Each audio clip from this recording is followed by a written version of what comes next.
Gabungan GRS dan Pakatan Harapan Sabah. Peluang baru atau perbalahan menanti. Selamat datang dan salam sejahtera. Terima kasih kerana terus bersama-sama kami di Current Sphere MY. Marilah kita sama-sama mengupas isu ini.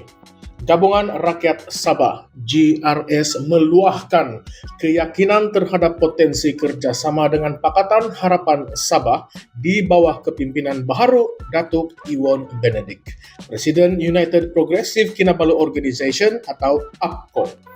Menurut Setiausaha Agung GRS, Datuk Seri Masidi Manjun, prinsip konsensus yang diamalkan PH Sabah dianggap selari dengan pendekatan GRS yang juga mengutamakan keputusan secara kolektif.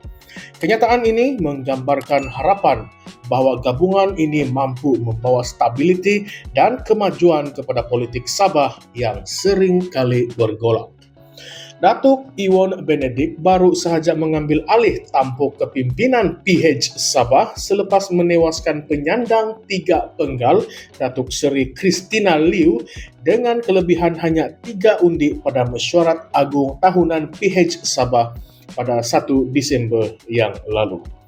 Pertukaran ini menandakan perubahan besar dalam arah tuju PH Sabah yang kini diharapkan dapat menyuntik semangat baharu kepada gabungan tersebut bagi tempoh 2024-2026. Liu yang memegang jawatan sejak 2017 telah menjadi figura penting dalam memacu perjuangan PH Sabah selama ini, tetapi keputusan perwakilan menunjukkan hasrat untuk perubahan yang lebih segar dalam lanskap politik negeri ini. Masidi Manjun turut menegaskan bahawa isu agihan kerusi antara GRS dan PH Sabah tidak perlu dibincangkan secara tergesa-gesa. Beliau berpendapat bahawa perkara ini memerlukan pemahaman mendalam terhadap budaya dan aspirasi setiap parti komponen bagi memastikan tiada konflik dalaman yang boleh mengganggu kesepaduan gabungan. Beliau menjelaskan bahawa rundingan rasmi hanya akan dimulakan selepas pembubaran Dewan Undangan Negeri Sabah menjelang pilihan raya negeri yang perlu diadakan sebelum September 2025.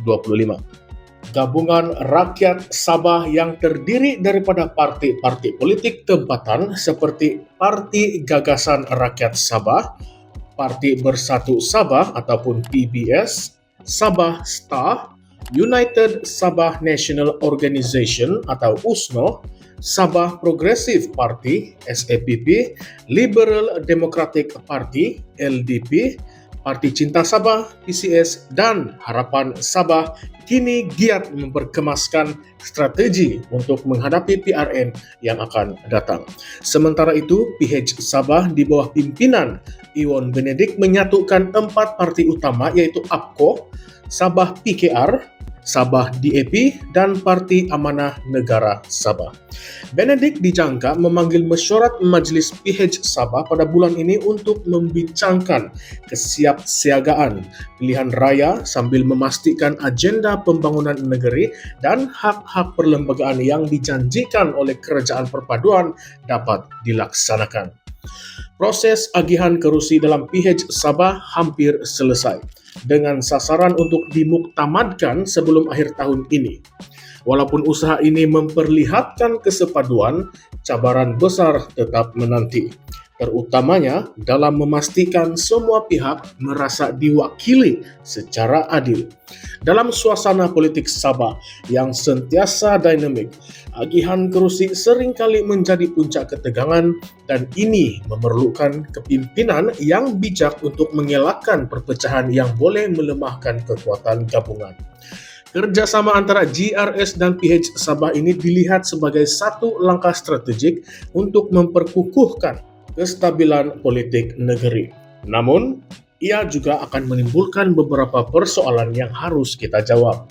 Adakah gabungan ini benar-benar mampu bertahan dalam jangka masa panjang atau adakah ia sekadar satu pakatan sementara untuk memastikan kemenangan dalam PRN akan datang?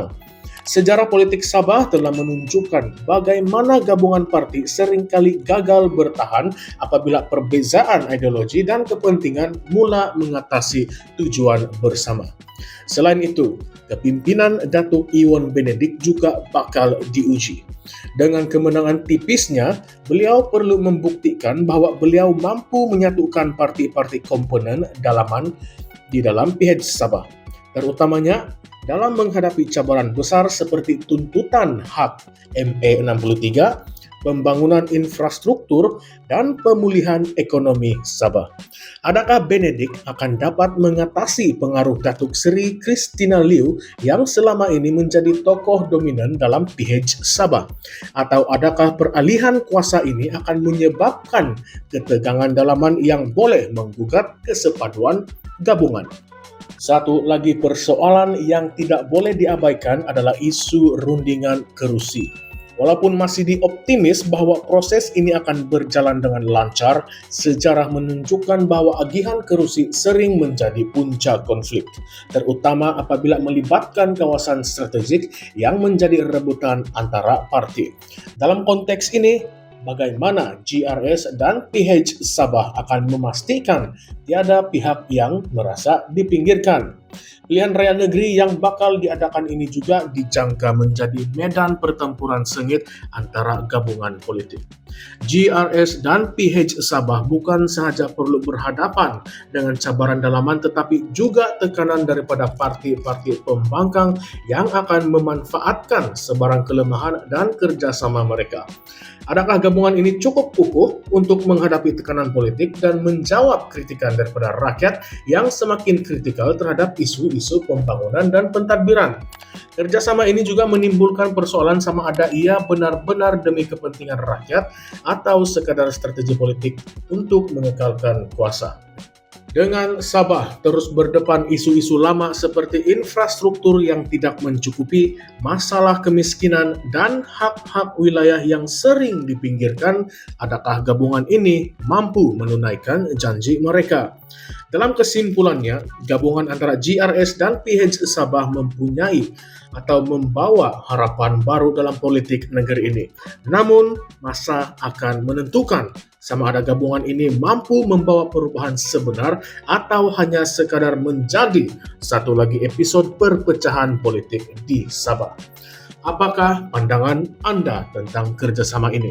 Adakah ia memberi manfaat kepada rakyat atau adakah ia hanya strategi politik semata-mata? Bagaimana pula Anda melihat peranan Datuk Iwan Benedik sebagai pemimpin baru PH Sabah?